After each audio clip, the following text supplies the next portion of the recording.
feel very honored to be here. Thank you for inviting me. So giving me this opportunity.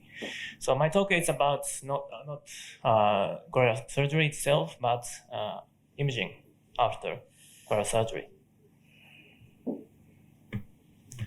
So as you know, cryoablation is reportedly feasible to treat low risk or early stage malignant tumors. So I think it's plausible to perform cryosurgery instead of surgical resection. So methods of post-therapeutic surveillance remain controversial. And here we hypothesize that contrast-enhanced breast MRI could be useful for evaluating response or response to cryoablation for breast cancer. So I will show several examples here before cryosurgery and after, 1 month or 2 months after, or after radiotherapy. Second case, before cryoablation and after.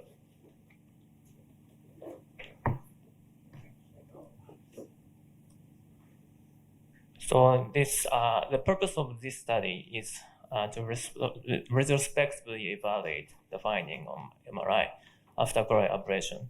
So by the way, this study was published by academic radiologists this year. So between October 2006 and October 2014, cryotherapy without subsequent resection and adjunctive radiotherapy have been administered to 87 patients. This is our criteria for cryotherapy. Small AR positive, HER2 negative, low-grade invasive cancers without lymph node metastasis or DCIS are included.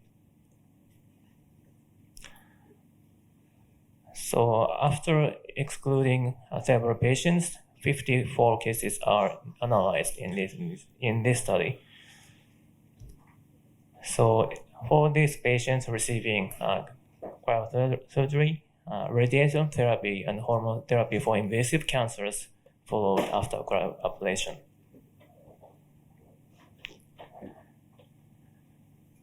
For observer study, 2 radiologists independently reviewed the first and second post-cryoablation MRIs, so including their shape according to these criteria, non-linear or nodular, no mass or mass. And they assessed the degree of suspicion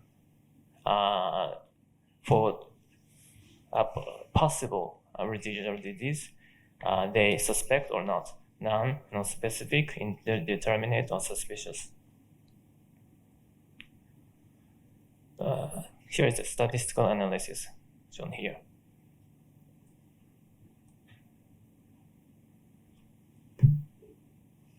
So as Dr. Fukuma said, the first post-cryoablation MRI performed after the radiotherapy in most of the patients. On the other hand, the second post-cryoablation MRI performed after radiotherapy in most of the patients. So here is inter-observer agreement.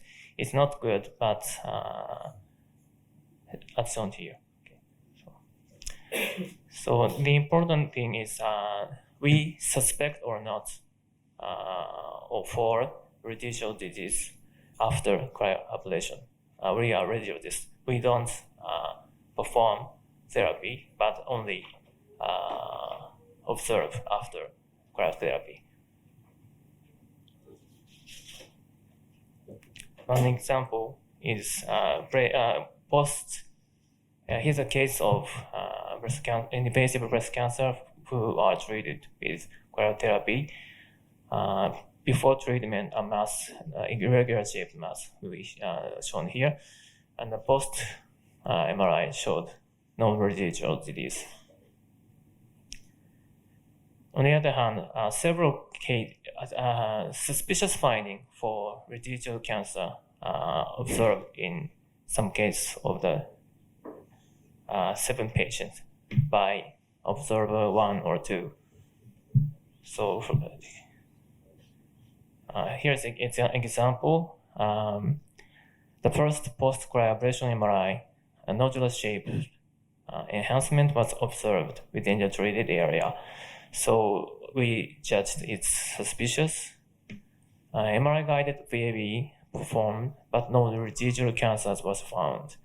On the second post-cryoablation MRI, no enhancement was found.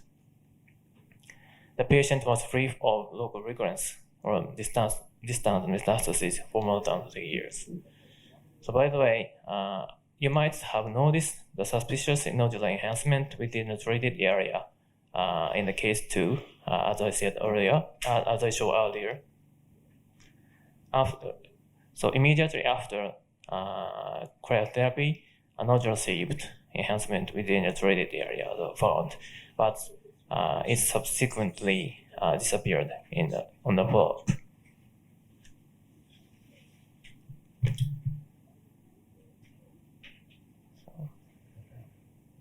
So transient enhancement within the treated areas has been reported after cryoablation of tumors of various organs, including kidneys, as I show here. So this study about renal cell carcinoma, MRI image obtained 5 days after cryoablation shows residual enhancement, but 3 months after, MRI shows disappearance of tumor enhancement with shrinkage of the ablated tumor. So maybe transient enhancement after cryoablation happens from time to time, regardless of treated organs, but further investigation will be needed. Our study is a retrospective single center study, so other findings should be investigated further in prospective trials.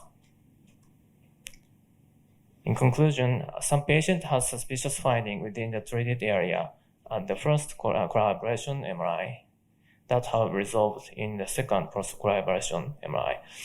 The enhancement can be found in MR images within the treated area, but can resolve during subsequent adjacent therapies and follow-up.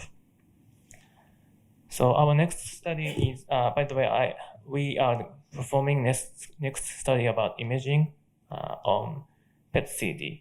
So slight FDG uptake after cryo sometimes found, but it's not be suspicious.